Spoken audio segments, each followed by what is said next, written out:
The police sirens were getting closer as Karen screamed from her driveway. "You can't do this to me." Detective Morrison held up the warrant, his voice cutting through the December night. "Karen, you're under arrest for felony fraud, forgery, and conspiracy."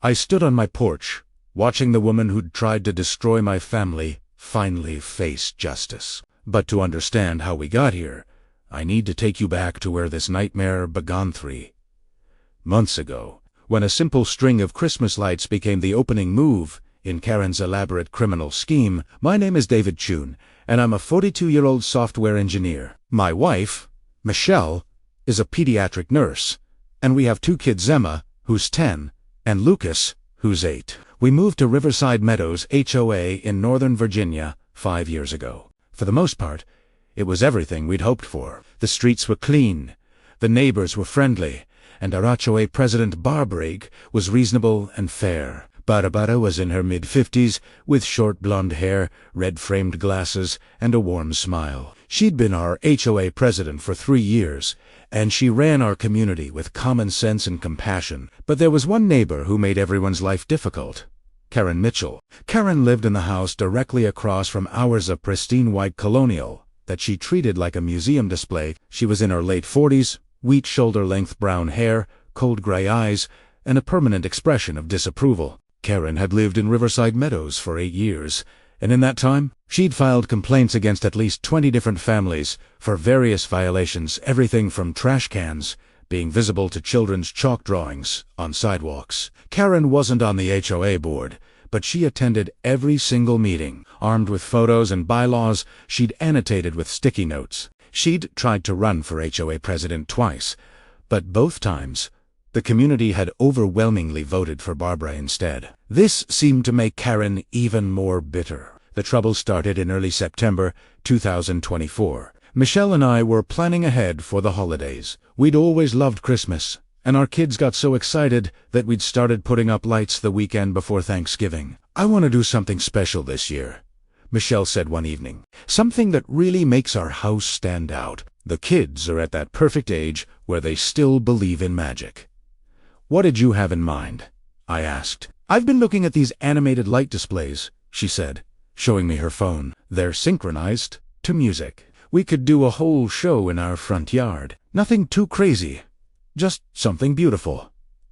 I looked at the examples. They were impressive, elegant displays with traditional string lights and musicals. Nothing gaudy, just tasteful and festive. "I love it," I said. "Let's do it."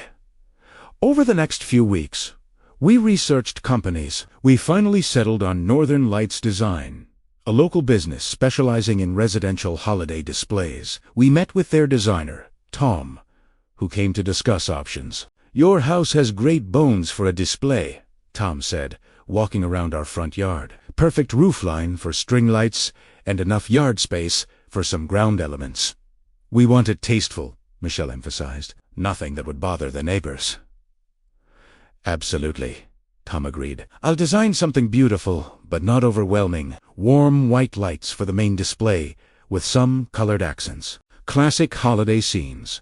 We approved the design, which came to $7,500. The installation was scheduled for the Saturday before Thanksgiving. I reviewed our HOA guidelines to make sure we were in compliance. Holiday decorations are permitted from November 1st through January 5th. Displays should be tasteful and in keeping with the aesthetic character of the neighborhood. All electrical elements must be safely installed and meet local fire codes. Decorations must not create excessive noise or light pollution that disturbs neighbors. Our design met all requirements. The lights would be on timers, shutting off at 10 p.m. on weeknights and 11 p.m. on weekends. The music would be transmitted to car radios via FM, not broadcast through speakers. "Host to be. Save AI called Barbara." "Barbara, hi, it's Davy Chun," I said. "Davy, how are you?" Barbara's warm voice immediately put me at ease. "We're great. Listen, I wanted to let you know we're having a professional holiday light display installed. Nothing crazy. Just something nice for the kids. I reviewed the HOA guidelines, and we're in compliance, but I wanted to give you a heads up." "That sounds lovely," Barbara said. I'm sure it'll be beautiful, as long as you're following the guidelines, which you are. There shouldn't be any issues. This might encourage other families to decorate too." I felt relieved. "Thanks, Barbara. I really appreciate your support. Of course, if anyone gives you trouble, let me know. You're one of our best families. I'm sure your display will be wonderful."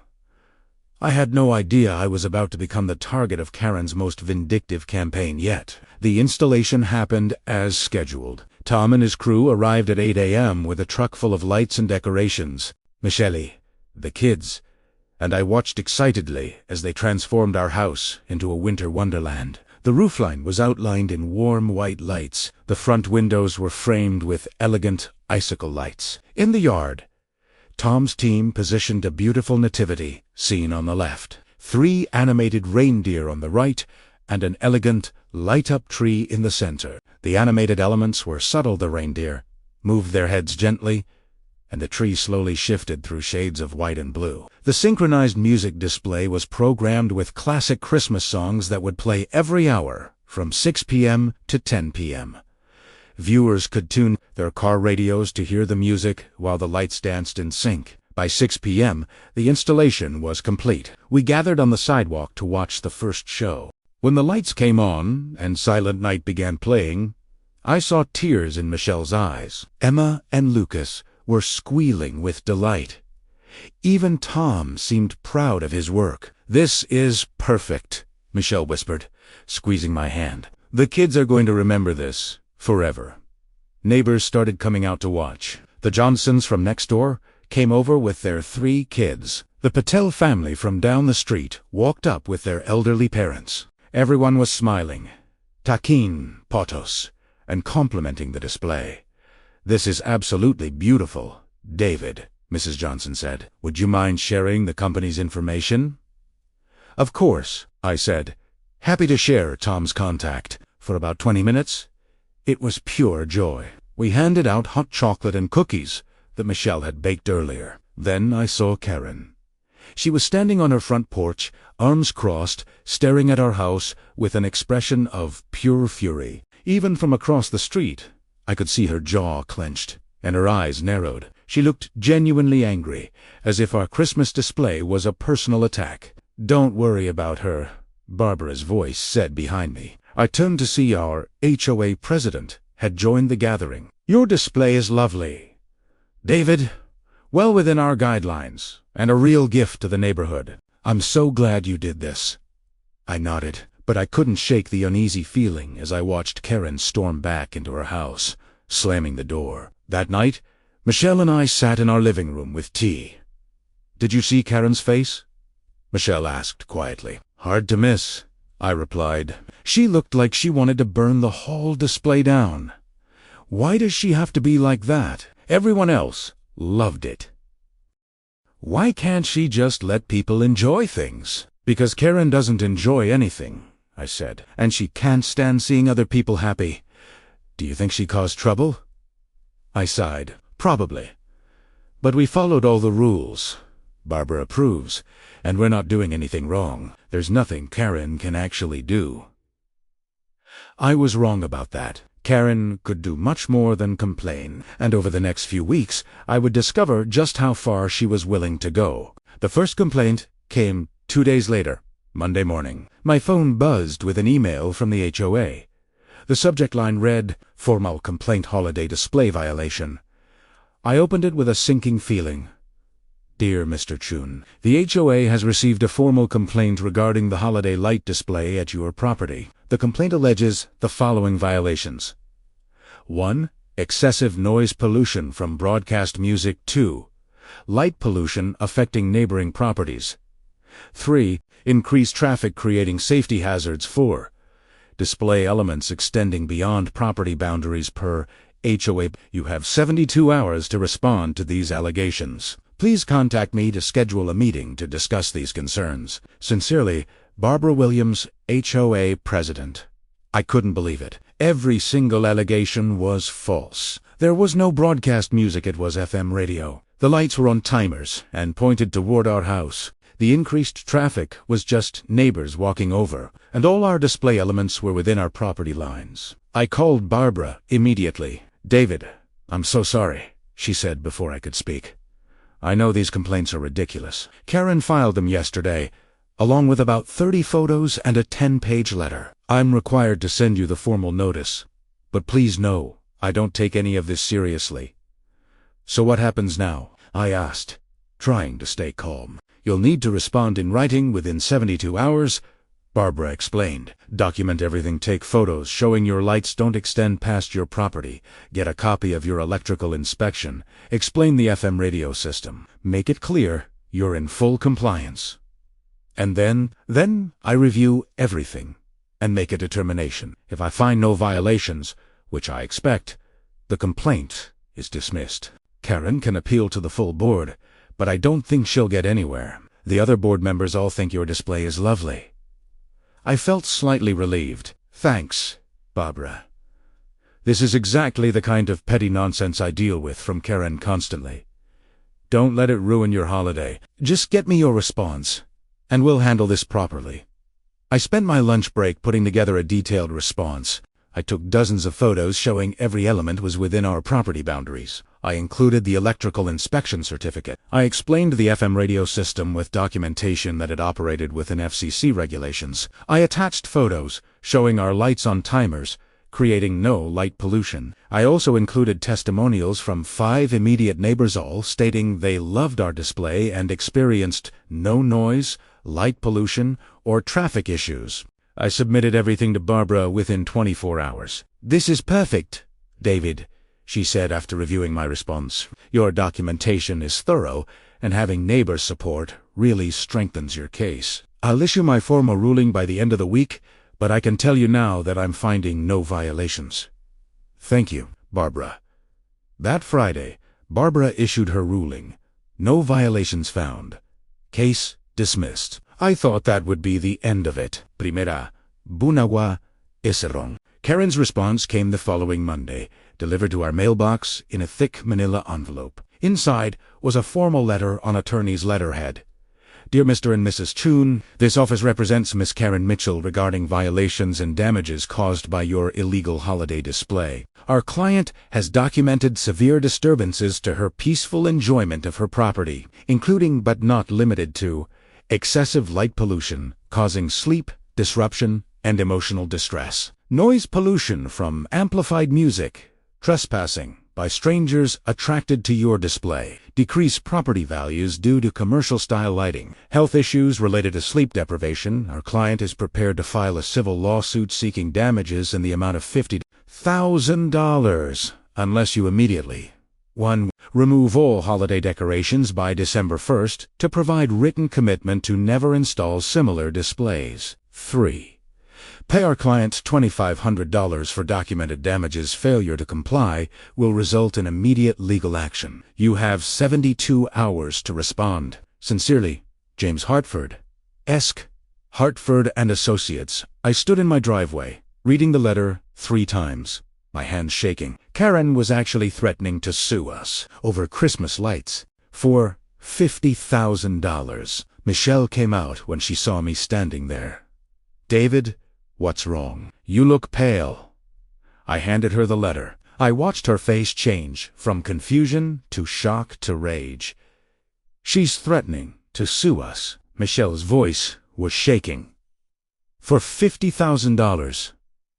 Over Christmas lights. This is insane."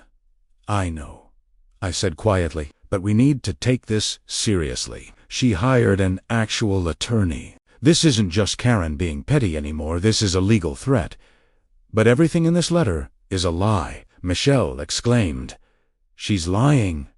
I agreed, but lies can still cost us money to fight. Even if we win a lawsuit, we'll have attorney's fees, court costs, time off work, ... Double quotes. Michelle looked at our house, at the beautiful display that had brought so much joy. Tears were forming in her eyes. "Are we going to have to take it down?" she asked softly. "The kids will be devastated."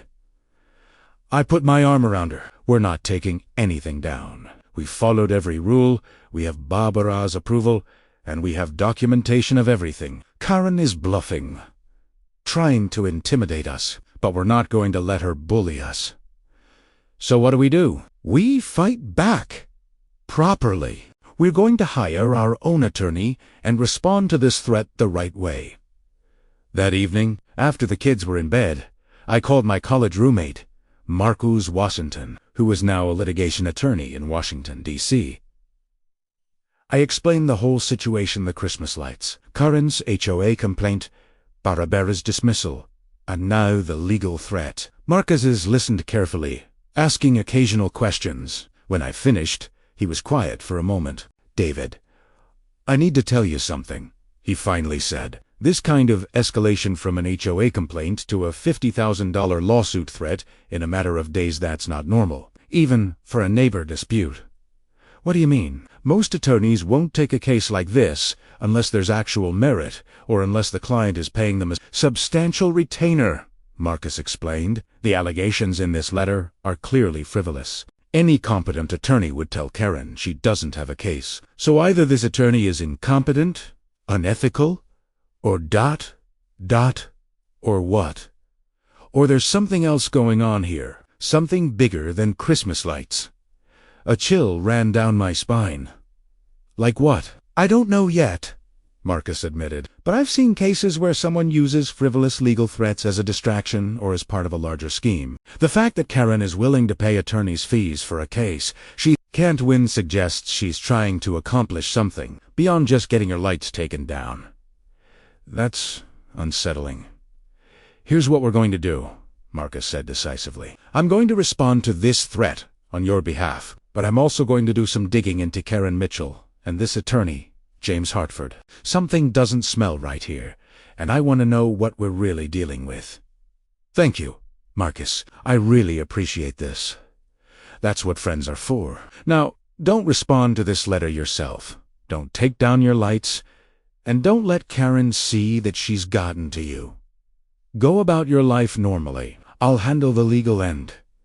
I hung up feeling slightly better. We had a plan, we had professional representation, and we weren't going to be intimidated. But I also couldn't shake Marcus's words. There's something else going on here, something bigger than Christmas lights.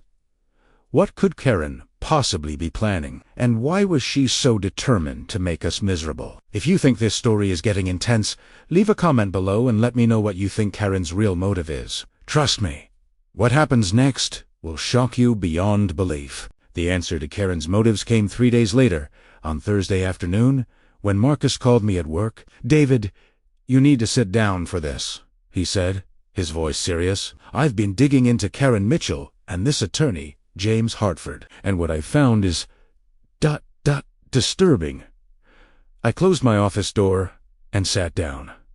"What did you find?" "Let's start with Hartford," Marcus said. "James Hartford was disbarred in Maryland 2 years ago for fraudulent billing practices and misappropriation of client funds. He served 6 months in jail and was supposed to be permanently prohibited from practicing law anywhere in the United States." My stomach dropped. "But he's practicing in Virginia, illegally?" Marcus confirmed. "He's operating under a fake bar license. I verified with the Virginia State Bar there's no active attorney named James Hartford licensed to practice law in Virginia. He's a complete fraud." "So Karen hired a disbarred attorney to threaten us?" I asked, confused. "Why would she do that?" "That's where it gets interesting," Marcus said. "I did some background research on Karen Mitchell. She's not just a difficult neighbor, David. She has a criminal history." I felt my pulse quicken. "What kind of criminal history?" "Karen was convicted of insurance fraud in Ohio back in 2012. She filed multiple false claims totaling $87,000 over a 3-year period. She served 18 months in prison and was released in 2014. She moved to Virginia shortly after and changed her last name from Kowalski to Mitchell." I was stunned. Our nightmare neighbor was a convicted felon who'd been living across the street under a false name for years. "There's more," Marcus continued. "I pulled property records for your HOA. Karen doesn't own her house, she's renting it. But here's the interesting part. The property owner is listed as a company called Riverside Holdings LLC. I traced the ownership, and guess who's a silent partner in that company? Who? James Hartford." Everything clicked into place. Karen and Hartford weren't just attorney and clients. They were partners. But partners in what? Marcus, what are they planning? I asked. I don't know yet, he admitted, but I have a theory. I think the lawsuit threat against you is a distraction. They're trying to keep you and Barbara focused on defending against frivolous legal threats while they do something else. Something involving your HOA? Like what? I'm not sure, but I'm going to find out. In the meantime, I want you to do something for me. Start documenting everything Karen does. Every interaction, every complaint, every time she's at an HOA meeting. Take photos. Keep records.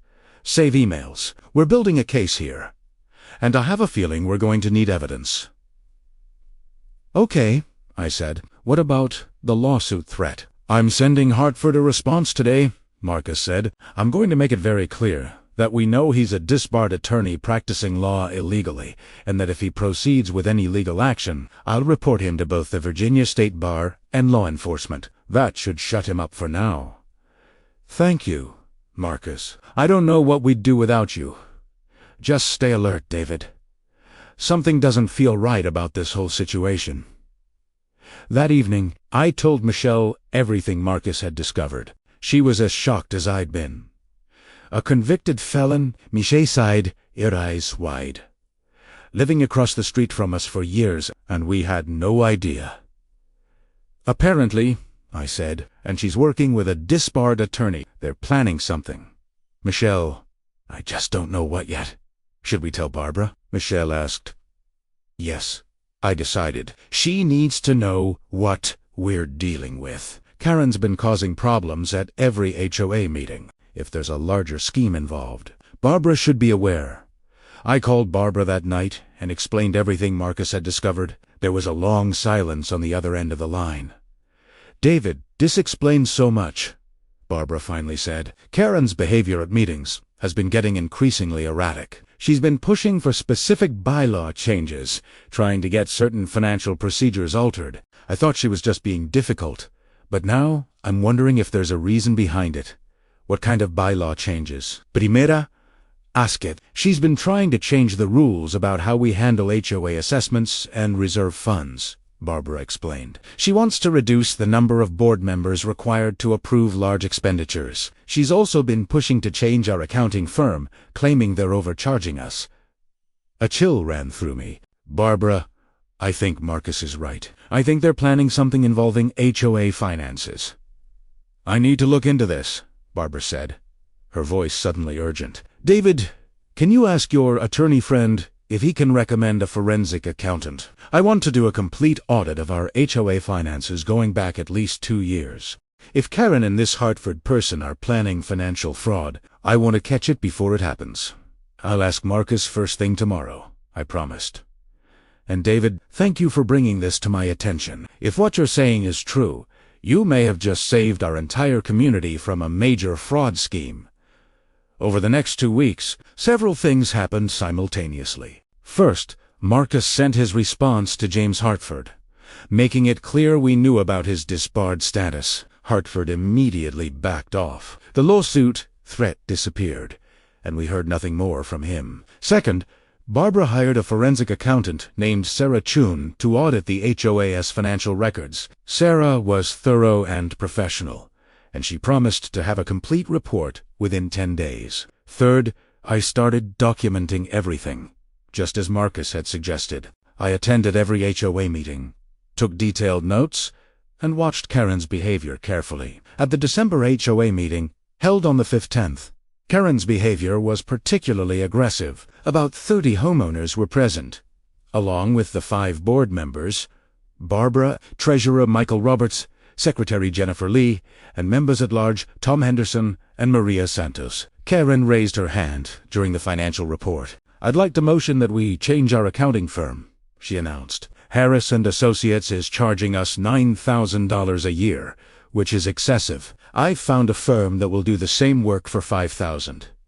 Barbara remained calm. Karen, we've used Harris and Associates for 8 years. They're reputable, thorough, and familiar with our community. What firm are you proposing? Mitchell Financial Services, Karen said smoothly. They specialize in HOA accounting and come highly recommended. Pre-made. I pulled out my phone and quickly searched for Mitchell Financial Services. What I found made my blood run cold. The company had been incorporated just 6 weeks ago. The listed owner was Karen Mitchell. I stood up. "Barbara, may I speak?" Barbara nodded, giving me the floor. "I just looked up Mitchell Financial Services," I said, projecting my voice so everyone could hear. "The company was incorporated 6 weeks ago, and it's owned by Karen Mitchell. She's trying to funnel HOA accounting fees to her own company." The room erupted. Neighbors started talking all at once, some expressing shock, others anger. Karen's face turned bright red. "That's a lie!" Karen shouted, standing up. "This is harassment. David Chun has been targeting me ever since I complained about his gaudy Christmas display." "It's not a lie," Primera Said, calmly holding up my phone. "The Virginia State Corporation Commission website shows Mitchell Financial Services was incorporated on October 28, 2024, with Karen Mitchell listed as the registered agent and owner."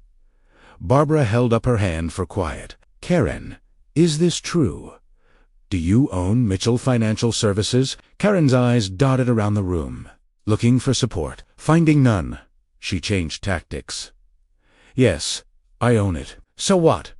"I'm offering our community a better deal. We'd save $4,000 a year." "That's a clear conflict of interest," Barbara said firmly. "You cannot profit personally from HOA contracts. That's explicitly prohibited in our bylaws and potentially illegal under Virginia law. Your motion is denied."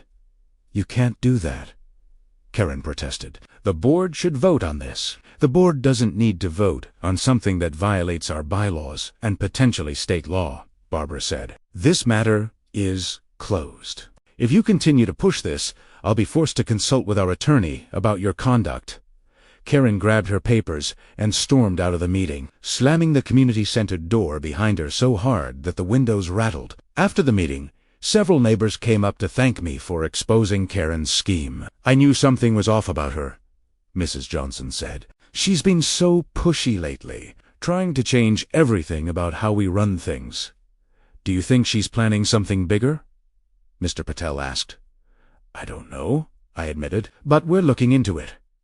The next day, Sarah Chun, the forensic accountant, called Barbara with her preliminary findings. Barbara immediately conference called me and Marcus. "I've reviewed the HOA financial records for the past 3 years," Sarah said, her voice professional but concerned, "and I've found several irregularities that need to be investigated further." "What kind of irregularities?" Barbara asked. "There are a series of payments made to various vendors over the past 18 months that don't match up with any work orders or contracts I can find in your records," Sarah explained. "The payments total approximately $43,000. My heart sank. $43,000. Yes. The payments were made to companies for services like landscape consulting, architectural review, and community planning.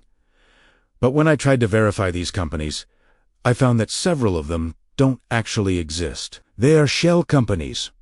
"How are these payments approved?" Marcus asked. "That's the interesting part," Sarah said. "Each payment was under $5,000, which according to your bylaws means they only needed approval from 2 board members instead of the full board. And in every case, the 2 approvers were the same people." "Who?" Barbara asked, though I could hear in her voice that she already knew the answer. "Former board member Richard Carlson and former treasurer David Patterson," Sarah said. "Both of them resigned from the board in July of this year." Barbara gasped. Richard and David were Karen's friends. They were the only board members who ever supported her proposals. "I think we need to look at where this money actually went," Marcus said. "Sarah, can you trace the payments?" "I'm working on it," Sarah replied. "But here's what concerns me most. There's a pattern. The fraudulent payments stopped in July when Carlson and Patterson resigned. But then, starting in September, there's been a series of legitimate payments to vendors that seem inflated. For example, you paid $12,000 for tree trimming in October, but similar work last year cost you $7,000. Karen's been involved in vendor selection since September," Barbara said slowly. After Carlson and Patterson resigned, she's been attending all the meetings, volunteering to get quotes from contractors for various projects. I think what we're looking at is a systematic scheme to defraud your HOA, Marcus said. The previous board members were working with Karen to funnel money through fake companies. When they got nervous and resigned, Karen tried to continue the scheme through vendor inflation and by trying to get her own accounting company hired. How much do you think they've stolen in total? I asked. Based on what I've found so far, at least $43,000 through the fake companies, Sarah said. But if the vendor inflation scheme has been running for 3 months, and if it extends to multiple contractors, it could be another $30,000 to $40,000. I'd estimate total theft between $70,000 and $90,000. The number hit me like a punch to the gut. $90,000. Stolen from our community, from our neighbors, from families like mine who paid HOA dues, believing the money was being used to maintain and improve our neighborhood. What do we do now? Barbara asked, her voice shaking slightly. We need to involve law enforcement, Marcus said firmly. This is felony theft and fraud. Sarah, how long until you have a complete report? I can have everything documented and ready to present within 3 days, Sarah said.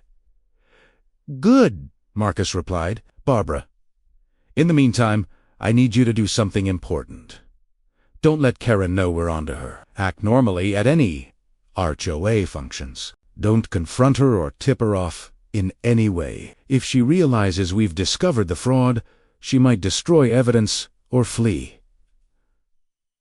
I understand, Barbara said. David, same goes for you, Marcus added. I know it's hard, but you need to pretend everything is normal.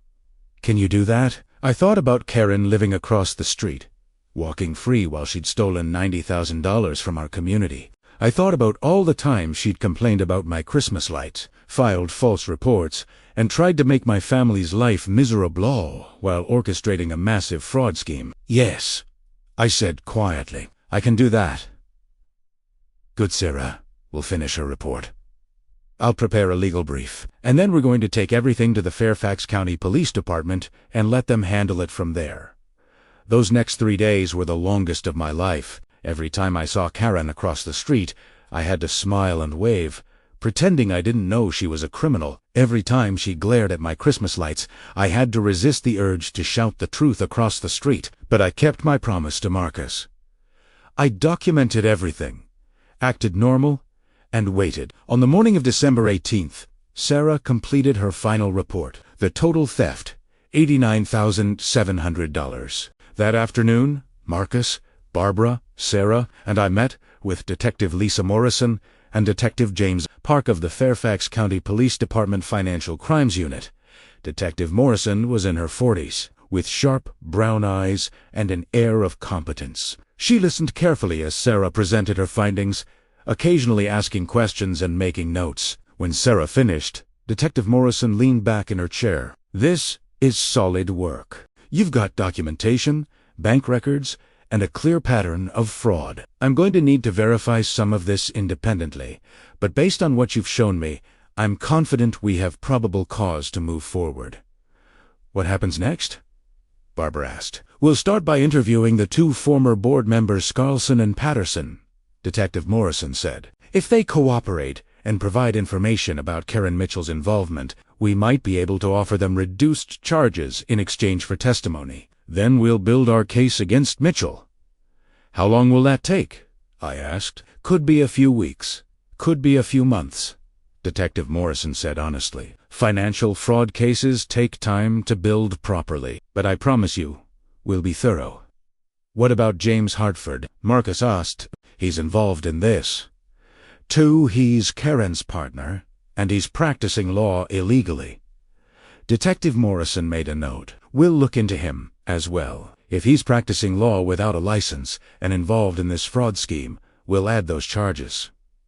One more thing, Detective Morrison said. I need all of you to maintain strict confidentiality about this investigation. Don't tell anyone, not friends, not neighbors, not family members. The fewer people who know, the better our chances of gathering evidence without tipping off the suspects, we all agree. As we left the police station, Barbara pulled me aside. David, I can't thank you enough. If you hadn't been vigilant, if you hadn't investigated Karen's background, we might never have caught this. I just wanted to protect my family from her harassment, I said. I had no idea it would lead to exposing a fraud ring. Well, it did, Barbara said, smiling, and our community is going to be better for it. I drove home that evening feeling a mixture of satisfaction and anticipation. The investigation was moving forward.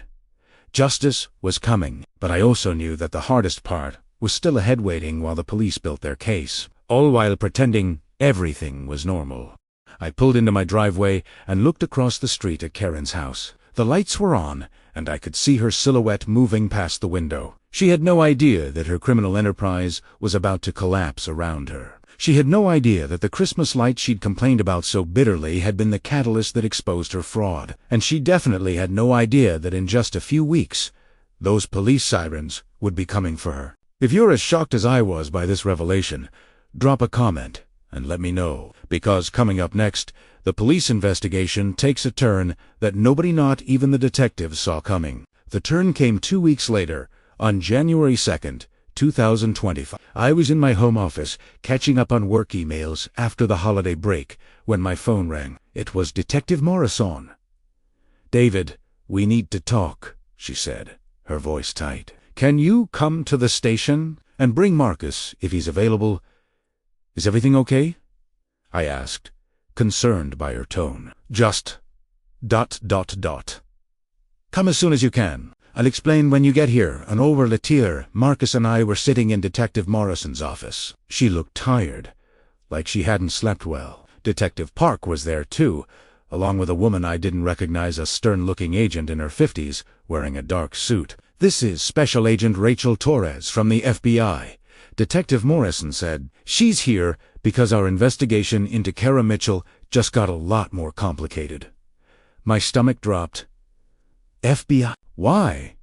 Agent Torres leaned forward. Mr. Chun, when we started digging into Karen Mitchell's background, we discovered something that goes far beyond HOA fraud. Karen Mitchell, should I say.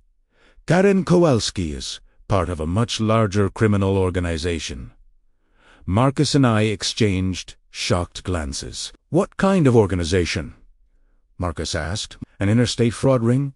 Agent Torres explained. We've been tracking this group for 2 years. They specialize in HOA and condominium fraud across multiple states. They identify communities with loose financial oversight, infiltrate them, and systematically steal funds over a period of months or years before moving on to the next target.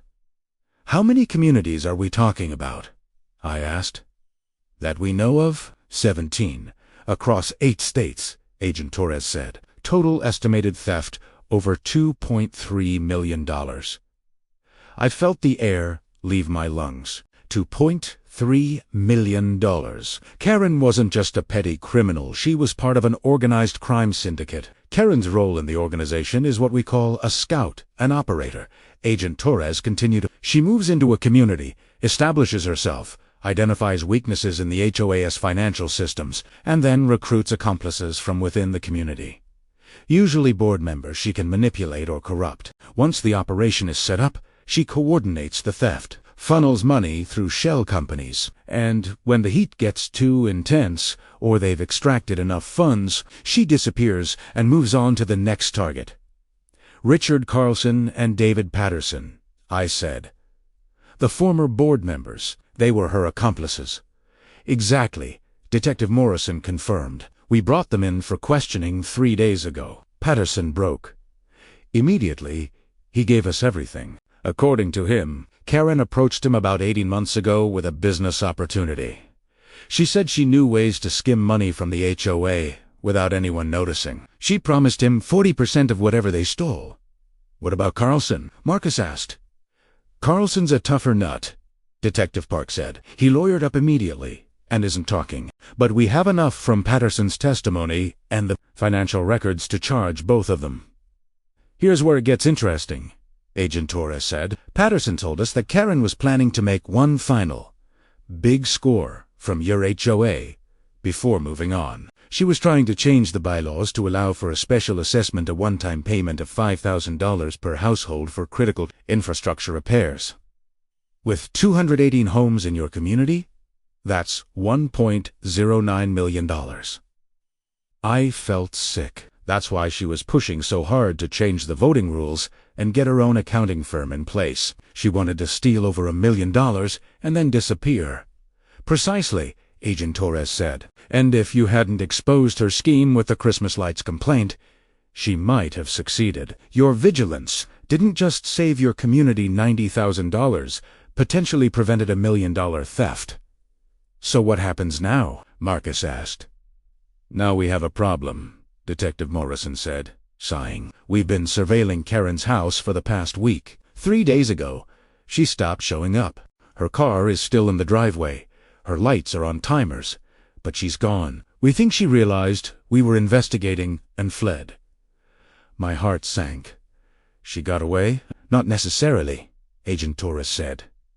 We've issued a federal warrant for her arrest. We've got her photos circulated to airports, bus stations, and border crossings. We've frozen her bank accounts. She can run, but she can't hide forever. And here's the thing about Karen, she's predictable. We've studied her pattern over 17 different communities. She always does the same thing when she runs. What's that? Primera. Asket. She contacts her partners in the organization for help, Agent Torres said. She's not a lone wolf, she's part of a network. And when she reaches out to that network, we'll be listening. We've got warrants on every phone number, email address, and associate we've identified. The moment she makes contact, we'll know where she is. In the meantime, Detective Morrison added, we need you to do something for us. We need you to act completely normal. If Karen is still watching your community somehow, maybe through an accomplice we haven't identified, we don't want her to know we're actively hunting her.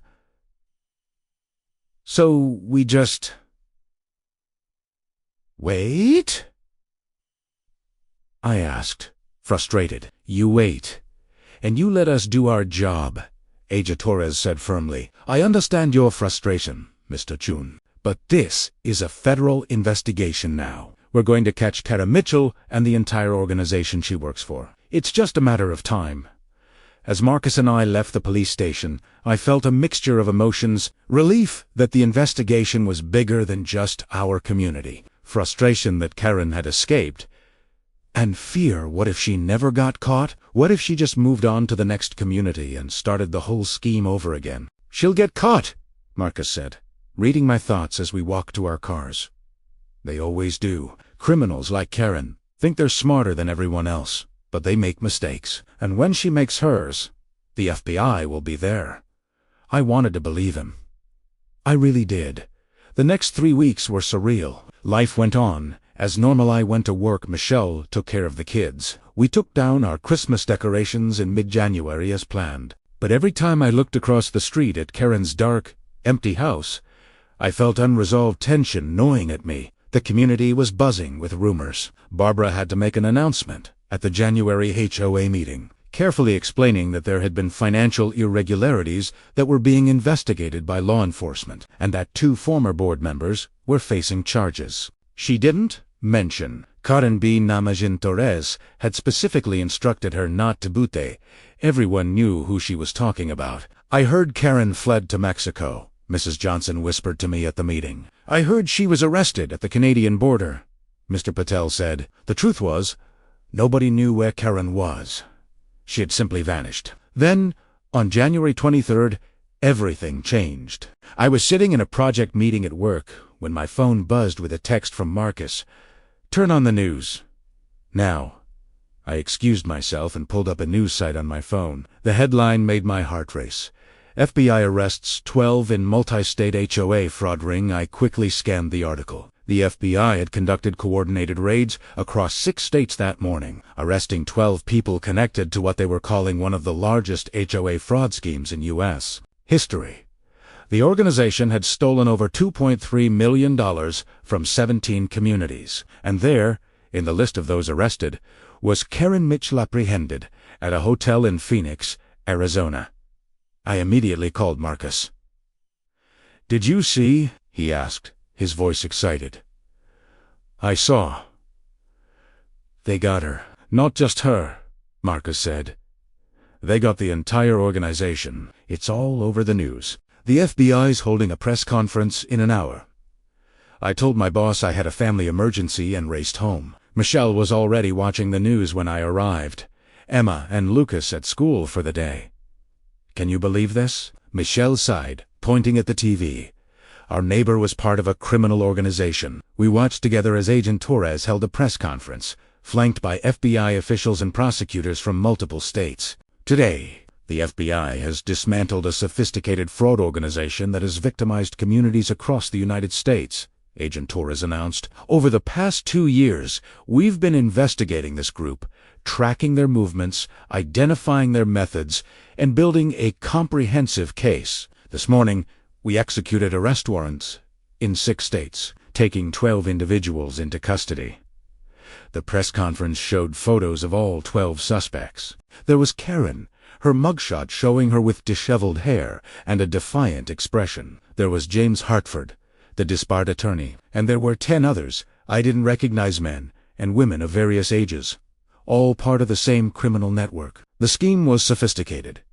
Agent Torres continued. The organization would identify homeowners, associations, and condominium communities with weak financial oversight. They would place an operative, usually someone who seemed like a concerned, engaged neighbor, into the community. That operative would spend months building trust, getting involved in HOA activities, and identifying board members who could be corrupted or manipulated.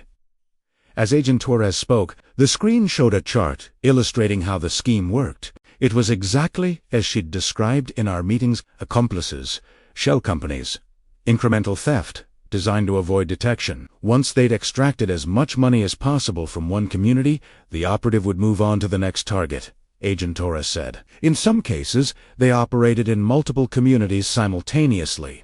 The total theft we've documented exceeds $2.3 million, affecting over 3,000 households across 8 states.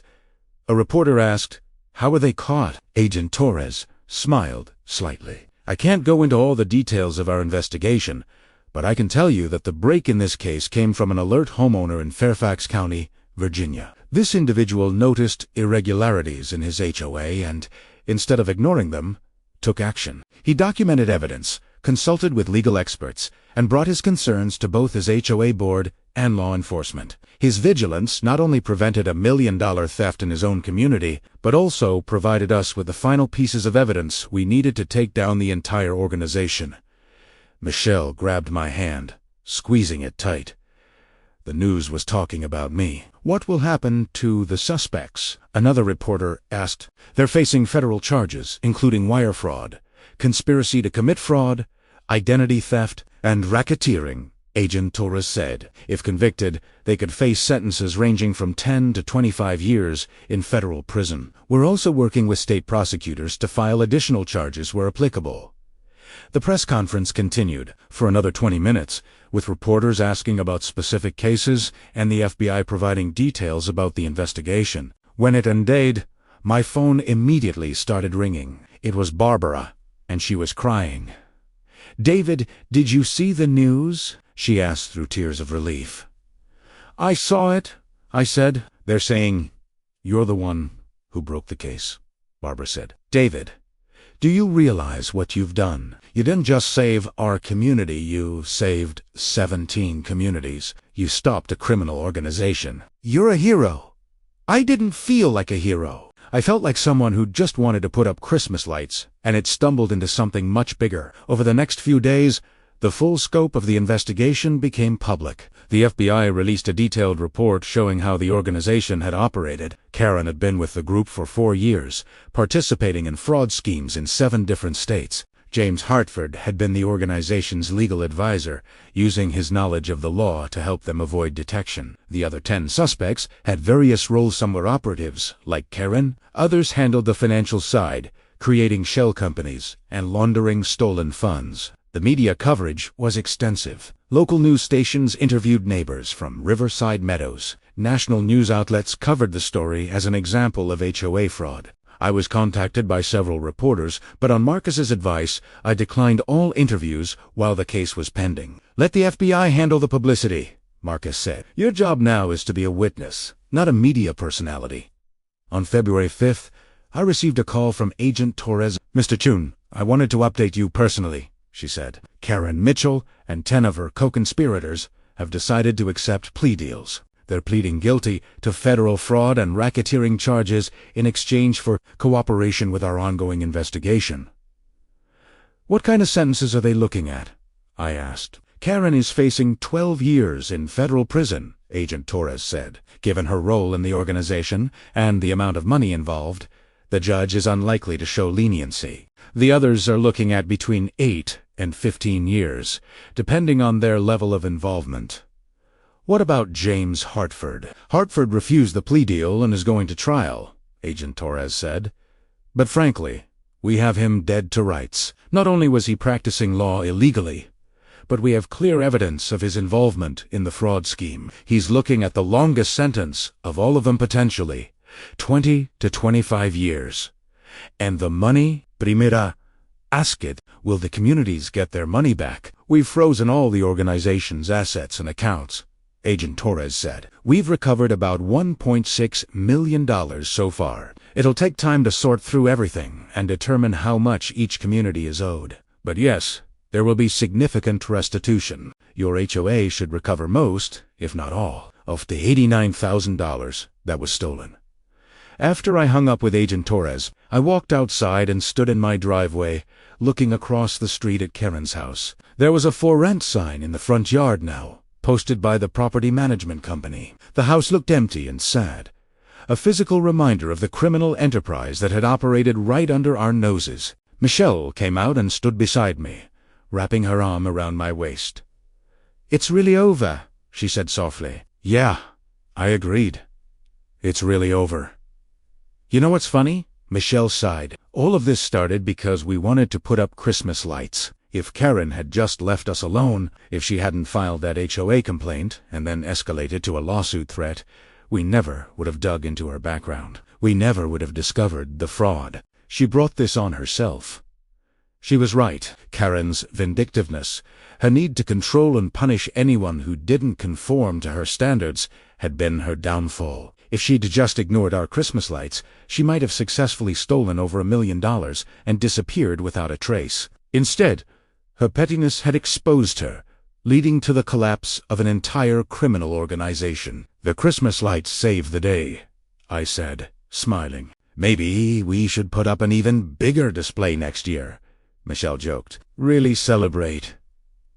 "Let's not push our luck," I laughed. That evening, Barbara called an emergency HOA meeting to update the community on the investigation. The community center was packed. Nearly every household sent at least one representative, all eager to hear what had happened. Barbara stood at the front of the room, looking tired but relieved. She explained the FBI's investigation, the arrests, the plea deals, and the expected restitution. When she finished, the room erupted in applause. Then Barbara did something unexpected. She called me to the front of the room. "David, can you come up here, please?" she asked. Reluctantly, I made my way through the crowd. Barbara put her hand on my shoulder and addressed the community. "I want everyone here to understand something," Barbara said. "David Chun saved this community. When Karen Mitchell filed a frivolous complaint against his Christmas lights, David didn't just get angry or give up.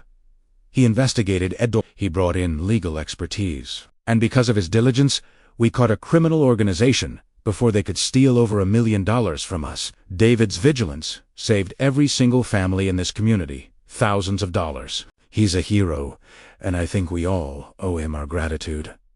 The room erupted in applause again, and this time people were standing, cheering. I felt my face turn red with embarrassment, but also with pride.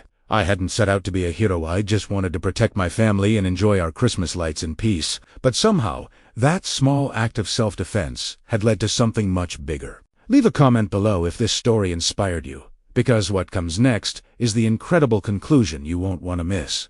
The sentencing hearing took place on April 15th, 2020, in the federal courthouse in Alexandria, Virginia. Marcus had prepared me for what to expect, but nothing could really prepare me for seeing Karen in person again after everything that had happened. She sat at the defense table in an orange prison jumpsuit, her once perfect hair now limp and unstyled, her face pale and drawn. The confident, vindictive woman who'd terrorized our neighborhood was gone, replaced by someone who looked small and defeated. Michelle, Barbara, and I sat in the gallery, along with several other representatives from our HOA and victims from the other 16 communities. Karen had the courtroom was packed. This case had received significant media attention, and reporters filled several rows. Judge Harold Matthews entered, and we all rose. Judge Matthews was in his 60s, with silver hair and a reputation for being tough but fair on white-collar criminals. The prosecutor, Assistant U.S. Attorney Jennifer Walsh, presented the government's case first. She detailed the entire fraud scheme, how Karen and her co-conspirators had stolen $2.3 million from 17 communities over 4 years. She showed documents, bank records, and testimony from cooperating witnesses who described Karen's role in recruiting accomplices and coordinating the thefts. Your Honor, Walsh said, this was not a crime of desperation or necessity. This was calculated, sophisticated, organized crime. Ms. Mitchell knew exactly what she was doing. She preyed on communities, on families, on people who trusted their neighbors. She showed no remorse, no hesitation, and no mercy. The government recommends a sentence of 15 years in federal prison. Then it was the defense attorney's turn. Karen's lawyer, a public defender named Robert Chun, tried his best to paint Karen as someone who'd made mistakes but deserved leniency. Your Honor, my client has accepted responsibility for her actions by pleading guilty, Chun argued. She's cooperated with the FBI's investigation, providing information that helped dismantle this organization. She comes from a difficult background, a history of financial instability that led her down this path. We ask the court to consider a sentence of 8 years, which would still be substantial punishment, while allowing her the possibility of rehabilitation. Judge Matthews listened carefully, making notes. Tinay asked, does the defendant wish to make a statement? Karen stood slowly, her handcuffs clinking. She looked at the judge, then briefly at me, and I saw something flicker in her eyes. Was it regret? Anger? I couldn't tell. Your Honor, Karen said, her voice hoarse, I want to apologize to all the families I hurt. I know what I did was wrong. I let greed and desperation drive me to make terrible choices. I'm truly sorry. It sounded rehearsed, hollow. I wondered if she meant any of it. Judge Matthews nodded. Ms. Mitchell, I'm going to be frank with you. I've reviewed your entire criminal history, your conviction in Ohio for insurance fraud, your pattern of deception, and now this systematic theft from 17 communities. What troubles me most is not just the amount of money you stole, but the way you operated. You deliberately targeted communities, built relationships with people, gained their trust, and then betrayed that trust in the most cynical way possible. Karen's head dropped. You showed no remorse when you were operating this scheme, Judge Matthews continued. You showed no mercy to your victims. You only express regret now because you were caught. That is not genuine remorse. That is simply regret at facing consequences.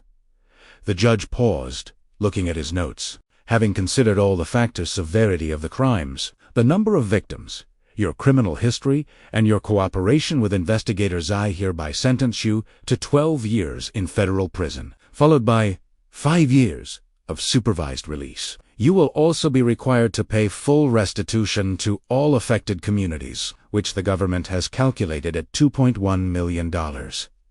12 years. Karen would be 60 years old when she got out of prison. Her lawyer put his hand on her shoulder as she sat down heavily, her face crumbling. For a moment, I almost felt sorry for her. Almost. Then I remembered all the families she'd hurt, all the money she'd stolen, all the stress she'd caused Dan. The sympathy evaporated. Over the next hour, the judge sentenced the other co-conspirators who were present. Richard Carlson received 8 years. David Patterson, who'd cooperated extensively, received 6 years.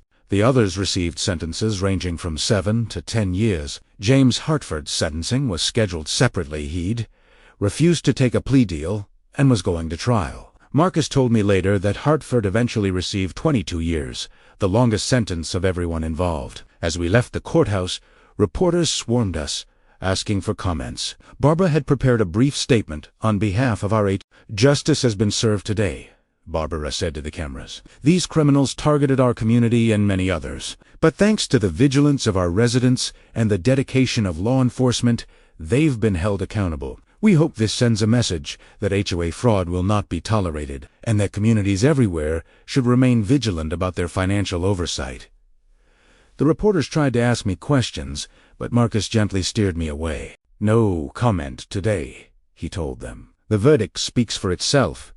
In the weeks that followed, life slowly returned to normal. The FBI completed their asset seizure, recovering a total of $1.8 million from bank accounts, properties, and other holdings connected to the fraud ring. The money was distributed among the 17 affected communities. Our HOA received $82,000, not the full $89,700 that had been stolen, but a substantial recovery nonetheless. Barbara convened a special HOA meeting to decide how to use the recovered funds. After a community vote, we decided to invest in better financial oversight, systems new accounting software, quarterly audits by an independent firm, and required financial training for all board members. We were determined never to be victimized again. The empty house across the street from us was eventually re-rented to a lovely family with 2 young kids who became fast friends with Emma and Lucas.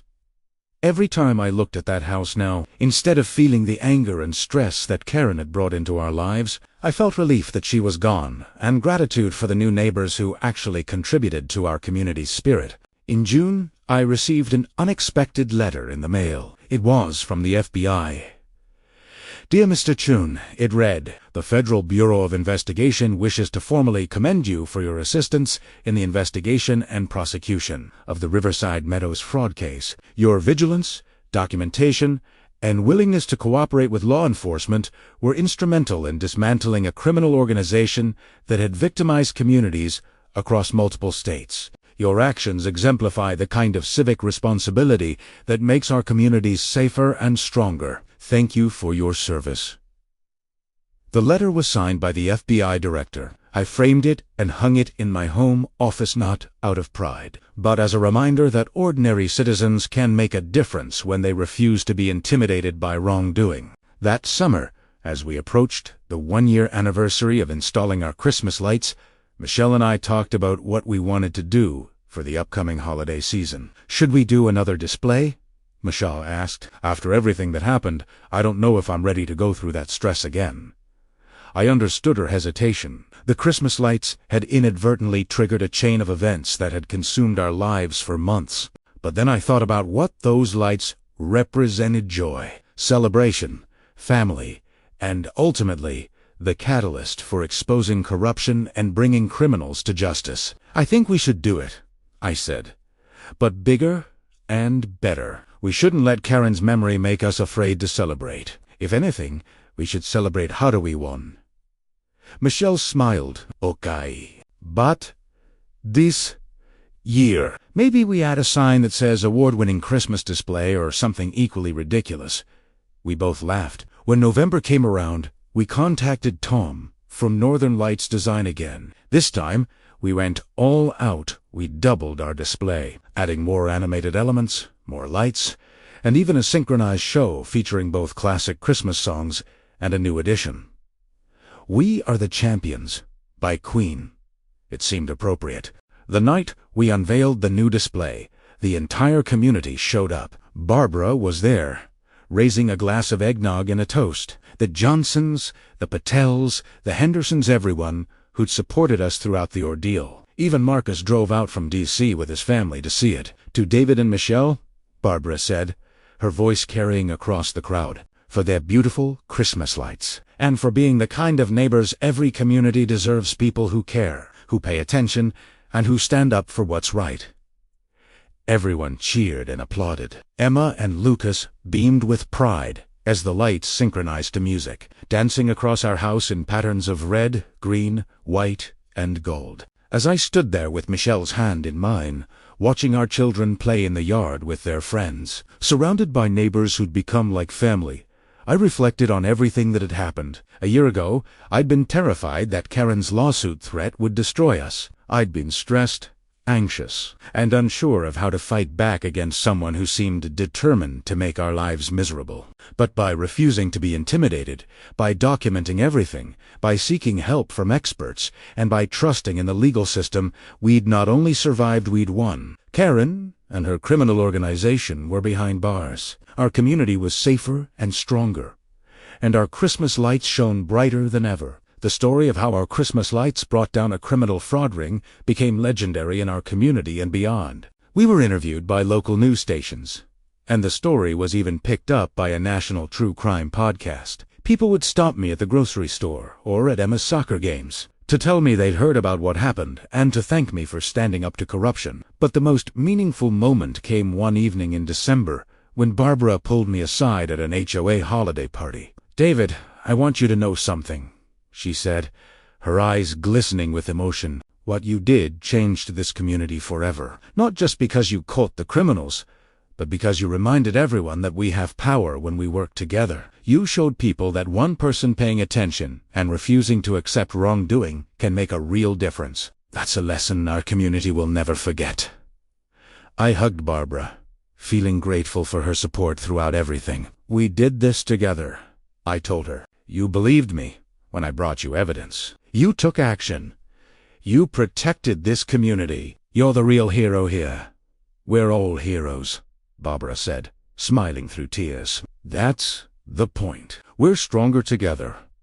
As the holidays approached and our lights continued to shine every evening, I would sometimes stand in our driveway, looking at the display that had started everything. Those lights had been meant to bring joy to our children and spread holiday cheer to our neighbors. Instead, they'd become the catalyst for exposing corruption, dismantling a criminal organization, and protecting thousands of families across multiple states from financial fraud. Karen had tried to sue us over Christmas lights. In the end, those Christmas lights had led to her downfall and imprisonment. There was a beautiful irony in that the pettiness and vindictiveness that had driven her to attack us had ultimately been the very thing that exposed her crimes. Michelle often joked that we should trademark our story as how Christmas lights saved Christmas. I would laugh and remind her that we hadn't saved Christmas, we'd just refused to let someone steal it from us, figuratively and literally. The final word on the case came in March of 2026, when I received a notification that Karen Mitchell had been transferred to a federal prison in West Virginia to serve her 12-year sentence. With good behavior, she might be released in 10 years. James Hartford, on the other hand, would likely spend the next 2 decades behind bars. Sometimes, I wonder if Karen ever thinks about how different things might have been if she'd just left us alone, if she'd just accepted that not everyone would live according to her rigid standards, if she'd just let her family enjoy their Christmas lights in peace. But people like Karen can't help themselves. Their need to control, to punish, to profit from others' trust it's part of who they are. And in the end, that's exactly what brought her down. As for us, we continue to put up our Christmas display every year. It's become a neighborhood tradition. People drive from other communities to see it. Local news stations feature it in their holiday coverage. And every time someone compliments our lights, I think about the journey that started with a simple decoration and ended with justice. The Christmas lights still shine bright. Karen's darkness has been locked away. And our community is stronger, safer, and more vigilant than ever before. That, in the end, is the true meaning of victory, not just defeating evil, but building something better in its place. And it all started with Christmas lights. Thank you for following this incredible journey. If this story moved you or taught you something about standing up for what's right, please leave a comment and share it with others. Remember, one person paying attention can change everything.